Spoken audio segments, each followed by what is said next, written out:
दुनिया में 25 दिसंबर को क्रिसमस का नाम दिया गया है।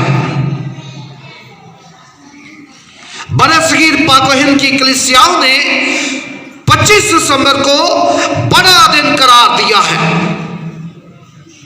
दुनिया भर के मसीही इस दिन मुख्तलिफ अंदाज में अपनी अपनी खुशी का इजहार करते हैं।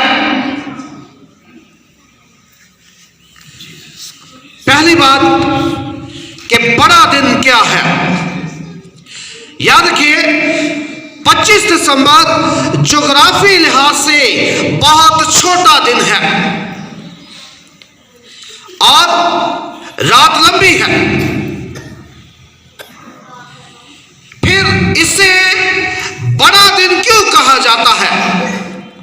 याद रखिए इस दिन कलमा खुदा मुजस्सम हुआ।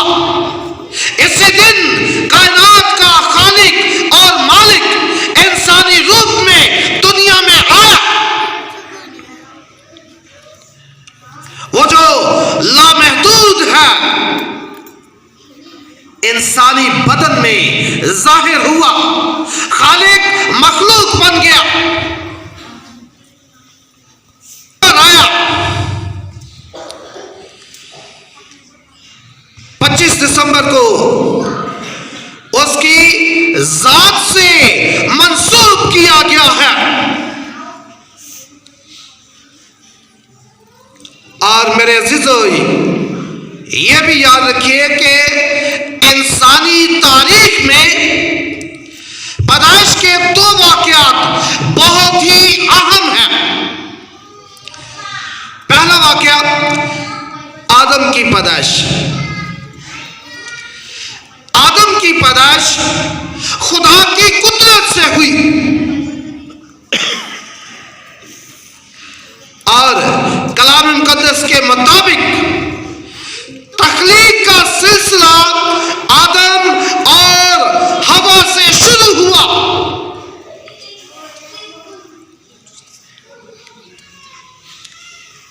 आदम की पैदाइश पाकीज़ा थी, वो पाकीज़ा माहौल में रखा गया।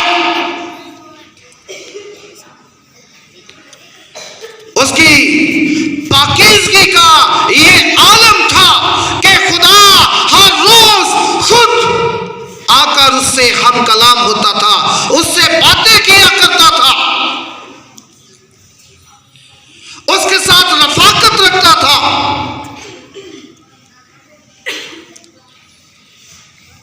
आदम का ये पाकीज़ा माहौल उस वक्त तक जारी रहा जब तक वो गुनाह में ना गिरा।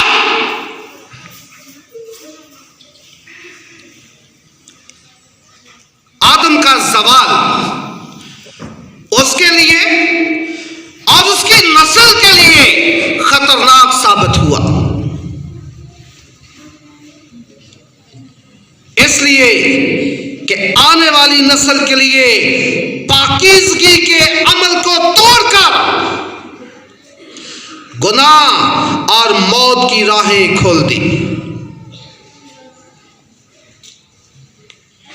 गुनाह नस्ले इंसानी के खून में बस गया।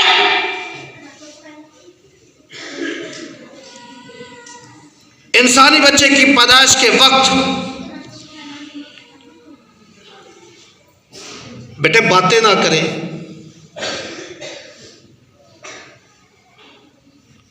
के वक्त उसका जिस्म पाकीज़ा नहीं होता।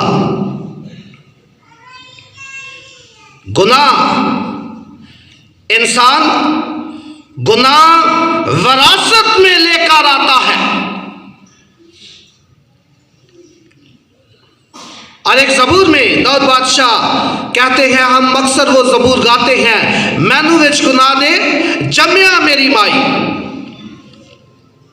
इंसान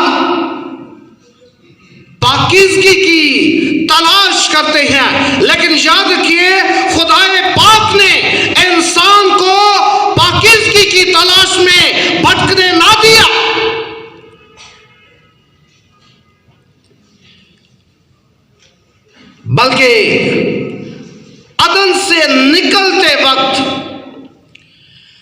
औरत की नस्ल का वादा दिया जो पाकीज़गी के अमल को फिर से बहाल करेगा,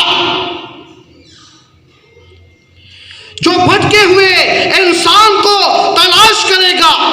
अहद अतीक के अंबिया ने इस वादे को कई अंदाज में देखा।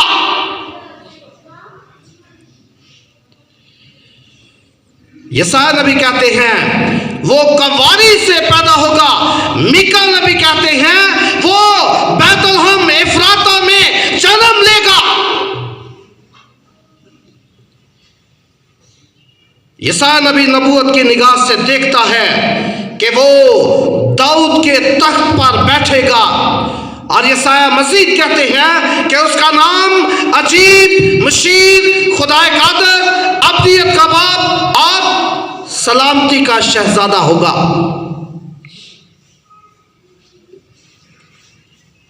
दूसरा वाक्य जो पैदाइश का है वो है यीशु मसीह की पैदाइश।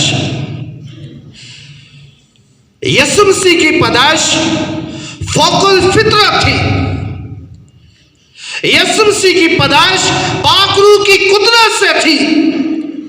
यीशु मसीह की पैदाइश इंसानी सोच के खिलाफ थी। यानी एक मर्द और एक औरत जब आपस में मिलते हैं तो बच्चा पैदा होता है। लेकिन यीशु मसीह, अभी आपने यूहन्ना पहले बाब की 13वीं आयत में सुना, वो ना खून से, ना जिस्म की ख्वाहिश से, ना इंसान के इरादे से, बल्कि खुदा से पैदा हुए। मुकद्दसा मरियम ने भी इंसानी सोच को जिब्राइल फरिश्ते के सामने रखा, ये क्यों कर होगा जबकि मैं मर्द को नहीं जानती। और फरिश्ते का जवाब क्या था? क्या जवाब था? नहीं पता। रूहुल कुद्स तुझ पर नाज़िल होगा, खुदा ताला की कुदरत तुझ पर साया डालेगी और इसी सबब से वो मालूद मुकद्दस खुदा का बेटा कहलाएगा। याद रखिए, यीशु मसीह की पैदाइश नस्ल इंसानी की सोच और फितरी असूल के खिलाफ हुई। वो औरत से पैदा हुआ। यीशु मसीह की पाकीज़ा पैदाइश पाकीज़गी लाने का सबब बनी। इसी तरह पाक खुदा और गुनाहगार इंसान का टूटा हुआ रिश्ता फिर से बहाल हो गया। दूसरी बात, यीशु मसीह की पैदाइश के नशरात अजीबो गरीब थे।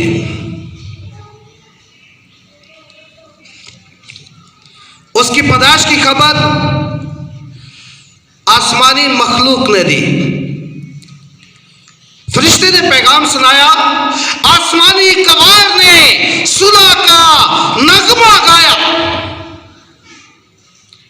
उसकी पैदाइश पर आसमान की पेशानी पर अजीबो गरीब सितारा नमूदार हुआ।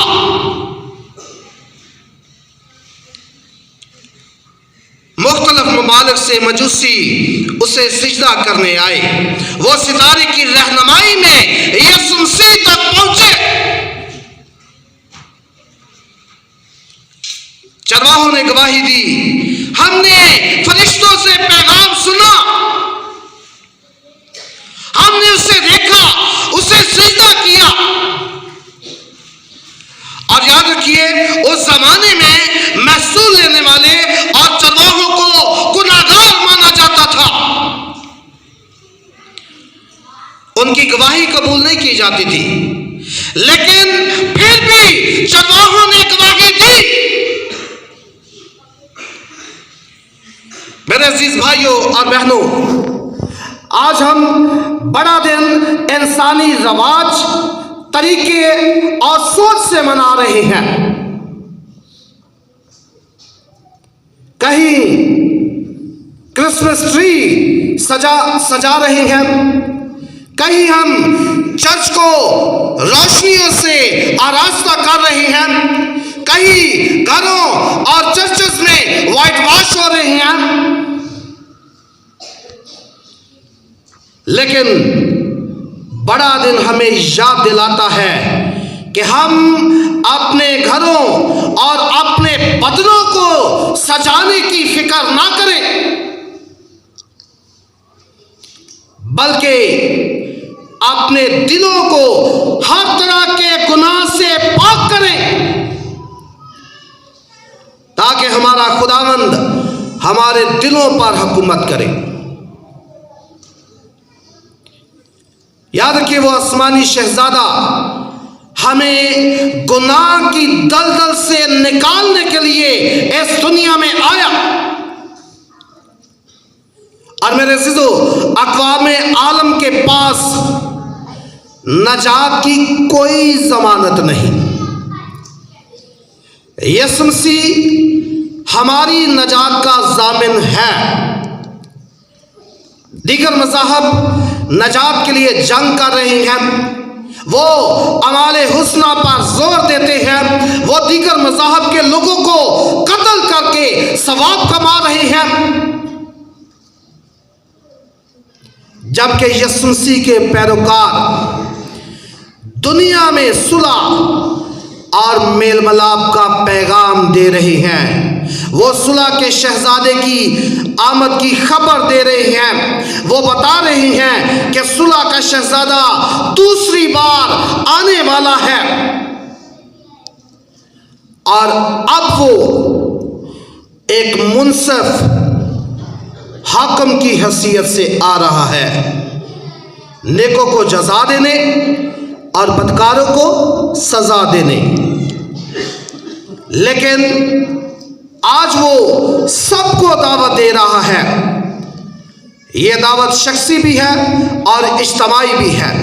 शख्सी दावत यह है कि मेरे पास आ जा, क्योंकि मैंने तेरा फिदिया दिया है। और इज्तिमाई दावत यह है, मेरे पास आओ, मैं तुमको आराम दूंगा। खुदावन आप सबको इस कलाम के वसीला से बड़ी बरकत दे। आप सबको मेरी तरफ से और मेरे ख़ानदान की तरफ से बड़ा दिन बहुत मुबारक हो।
आइए हम हदिये के लिए दुआ करें। अर्ज़ समा के खालिक और मालिक खुदावन यीशु मसीह में हमारे ज़िंदा जलाली अज़ली और अबदी बाप तेरा शुक्र करते हैं इन खुशी के मुबारक अयाम के जो तूने हम सब को और रूए ज़मीन के सब ईमानदारों को बख्शे हैं। हम उन अजीज़ व कारब और ईमानदारों से बेहतर नहीं जो आज का दिन ना देख सके, पर तूने हमें ये खुशियाँ बख्शी ताकि हम तेरे बेटे के जन्मदिन का जश्न मनाते हुए खुदावंद अमन के पैगाम को अमली तौर पर दूसरों के पास लेकर जाएं। खुदावंद तू एक एक भाई बहन को आज की रिफाकत के वसीले से बरकत दे। खुदावंद इन तमाम शुक्रगुजारियों को जो केक की सूरत में पेश की गई तेरा शुक्र करते हैं। इस हदिये के लिए भी तेरा शुक्र हो, इसे कबूल फरमा और जिस काम में इसका तसर्रुफ उससे तेरा बेटा जलाल पाए। खुदावंद यीशु मसीह के नाम में मांगते हैं, तेरा नाम पाक मना जाए, तेरी बादशाही आए, तेरी मर्ज़ी जैसे आसमान पर पूरी होती है ज़मीन पर भी हो।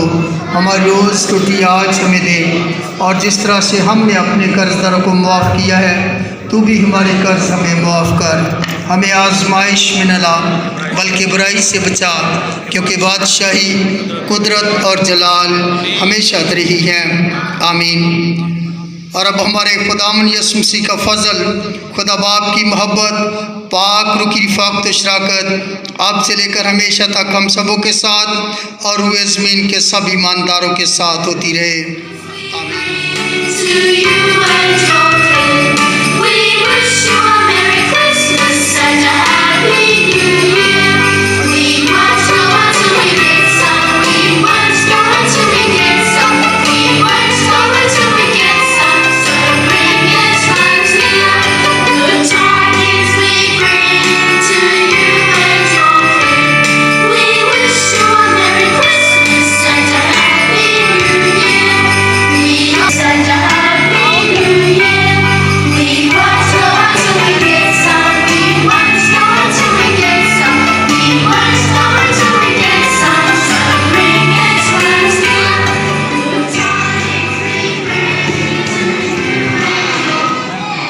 इसके बाद मिस रुबीना नाज और उनकी फैमिली सामने तशरीफ ले आए।